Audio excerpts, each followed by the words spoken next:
Hello दोस्तों, आज के इस वीडियो में लेकर आ चुके हैं क्लास 6 का हमारी दुनिया और चैप्टर का नाम है हमारा सौरमंडल। मैं आप लोग को बताने वाला हूं आज के इस नई वीडियो में एनसीईआरटी का बुक का पूरा क्वेश्चन आंसर सोल्व कराने वाला हूं दोस्तों। पहला, दूसरा, तीसरा, चौथा, पांचवा, छठा तक, तो वीडियो को पूरा जरूर देखना। सबसे पहले प्रश्न है सही विकल्पों का चुने, यानी कि ऑब्जेक्टिव क्वेश्चन है। पहला प्रश्न है राशियों की कुल कितनी संख्या होती है, तो इसका आंसर हो जाएगा खा यानी कि 12 होती है। दूसरा प्रश्न की ओर चलते हैं, सूर्य की आकृति कैसी होती है, कैसी है, तो हम लोग इसका आंसर क्या लिखेंगे दोस्तों, तो सूर्य का जो कैसा आकार होता है वो गोल की तरह होता है, गोल पे टिक कर देंगे। तीसरा प्रश्न की ओर चलेंगे, सौर परिवार का मुखिया कौन है, तो इसका आंसर क्या हो जाएगा, सौर परिवार का मुखिया कौन है दोस्तों, तो हम लोग इसका आंसर लिखेंगे सूर्य, इसका गा आंसर हो जाएगा। नेक्स्ट प्रश्न की ओर चलेंगे। चौथा प्रश्न में ग्रहों की कुल कितनी संख्या, ग्रहों की कुल कितनी संख्या है दोस्तों, तो इसका आंसर क्या लिखेंगे, 8 लिखेंगे। पांचवें नंबर पे आता है यहाँ पे कितने तारों का समूह है, तो इसका आंसर क्या होगा, इसका आंसर हम लोग लिखेंगे 7। वहीं यहाँ पर हम लोग नेक्स्ट प्रश्न की ओर चलते हैं दोस्तों, खाली जगहों के भरिए। दूसरा प्रश्न है, तो दूसरा प्रश्न का पहला प्रश्न हम लोग देखेंगे, पृथ्वी का नक्षत्र को फिल इन द ब्लैंक्स, यहाँ पर खाली जगह है, दिनों में पार करती है, तो यहाँ पर लिखेंगे इसका आंसर हो जाएगा 14। जो आप लोग यहाँ पर देख पा रहे हो ना 14, इसमें आप दिखा पा रहा हूँ, ये खाली स्थानीय की जगह पे इसका आंसर है। वही दूसरा पे आ जाएगा, विषुवत रेखा पर विद्युत धारा फिर खाली जगह पर दिखाई पड़ता है, तो यहाँ पर क्या आंसर हो जाएगा, तो क्षितिज पर दिखाई देता है। वही तीसरा प्रश्न देखने को मिलता है, मंगल और फिर यहाँ पे फिल इन द ब्लैंक्स यानी खाली जगह के बीच यहाँ पर जो है बोलता है कि छिद्र ग्रह पाई जाती है, तो बृहस्पति, इसका आंसर हम लोग यहाँ पर फिल इन द ब्लैंक्स में भर देंगे। वही चौथा प्रश्न है, विश्वपति के खाली जगह उपग्रह है, तो कितने हैं, तो यहाँ पर मारेंगे 23, इसका आंसर हो जाएगा 63। वही पांचवें प्रश्न की ओर चलते हैं, बोलता है सूर्य का प्रकाश पृथ्वी पर में पहुंचती है, तो यहाँ पर आंसर हो जाएगा 8 मिनट में पहुंचती है। खाली जगह को आप लोग भर देना, 8 मिनट करके इसको भर सकते। प्रश्नों का उत्तर दीजिए। वही पहला प्रश्न है, बोलता है सूर्य से, यहाँ पर सूर्य से दूरी के अनुसार विभिन्न ग्रहों का नाम लिखे, तो यहाँ पे ग्रहों का नाम लिखेंगे, तो इसका आंसर बुध, शुक्र, बृहस्पति, मंगल, बृहस्पतिवार, अरुण, ठीक है, वरुण, यहाँ पर देख पा रहे हो आप लोग, ग्रह का नाम लिख सकते हो देखकर।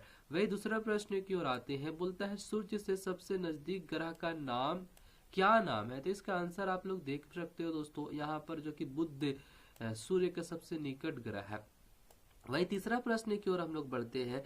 यहाँ पे बोलता है सौरमंडल का सबसे बड़ा ग्रह कौन सा है, सौरमंडल का सबसे बड़ा कौन सा है दोस्तों, तो इसका आंसर हो जाएगा सौरमंडल का सबसे बड़ा जो ग्रह है बृहस्पति ग्रह, याद रखना बृहस्पति ग्रह। नेक्स्ट नंबर क्वेश्चन आते हैं, चौथा प्रश्न की ओर आते हैं, बोलता है पृथ्वी के निकटतम यानी कि सबसे नजदीकी ग्रह कौन सी है, तो यहाँ पर पृथ्वी के सबसे निकटवर्ती ग्रह जो है वो मंगल है और शुक्र ग्रह है।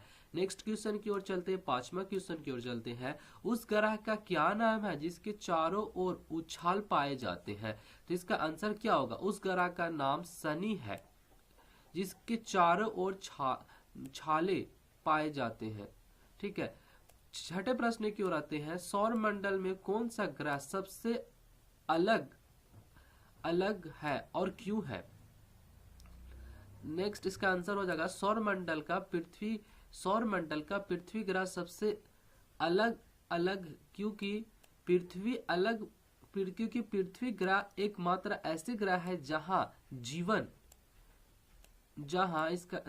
जीवन और अंतरिक्ष को देखने पर हमें नीली दिखाई देती है। वही यहाँ पर सातवें प्रश्न की ओर चलते हैं, पृथ्वी का उपग्रह का क्या नाम है, तो इसका आंसर हो जाएगा पृथ्वी का उपग्रह का नाम चंद्रमा है।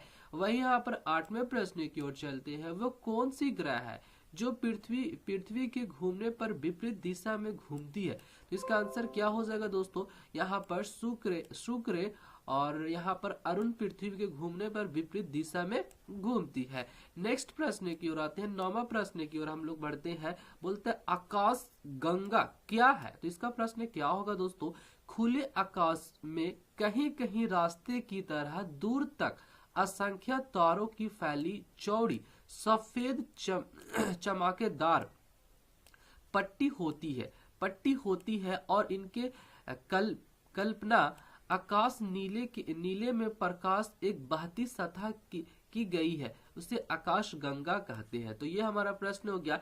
नेक्स्ट मिलान करने के प्रश्न को हम लोग बढ़ते, चौथा क्वेश्चन है, बोलता है यहाँ पर क्या प्रश्न है। यहाँ पर दोस्तों जो कि मिलान करना है आकाशीय पिंड एवं दिए गए विशेषताओं को सही मिलान कीजिए। चलो मिलान करते हैं। तो वही यहाँ पर मैं आपको बता दूं, पहला का जो बुध है ये कौन कहाँ मिलान जाएगा, तो आप लोग को बता दूं ये जागा गा में, यानी कि सबसे छोटा ग्रह में इसका आंसर हो जाएगा, यानी गा। वही दूसरा पृथ्वी को हम लोग जो मिलान करेंगे वो नीला ग्रह में, आप लोग समझ सकते हो नीला ग्रह में हम लोग मिलान करेंगे। वही चंद्रमा को जो हम लोग मिलान करेंगे आपको बता दो वो खा में मिलान करेंगे, वो खा में मिलान करेंगे। वही यहाँ पर चौथा प्रश्न है दोस्तों, उल्का पट यहाँ पर लिखा हुआ है वो किस चीज में मिलान करेंगे, तो वो अंगा में मिलान करेंगे, जो कि आकाश में चक्कर लगने पर पृथ्वी के छोटे टुकड़े, इस पर हम लोग यहाँ पर मिलान करेंगे। वही यहाँ पर आकाश गंगा किस में मिलान करेंगे, तो आपको बता दियो डायरेक्ट जाएगा दोस्तों का में मिलान करेंगे, का में देख सकते हो का में मिलान करेंगे। वही यहाँ पे जो कि ब्रह्मांड जो ये मिलान होगा वो लाखों तारों की समूह में मिलान होगा। तो ये हमारा प्रश्न है। बाकी मैं आपको बता दूं इसमें कुछ जो प्रश्न है वो आपको पढ़ने के लिए नहीं है, वो आपस में पूछताछ कर सकते हो। बाकी यही जो मेन प्रश्न था मैंने सोल्व करवाया। वीडियो अच्छा लगा तो लाइक जरूर कर देना।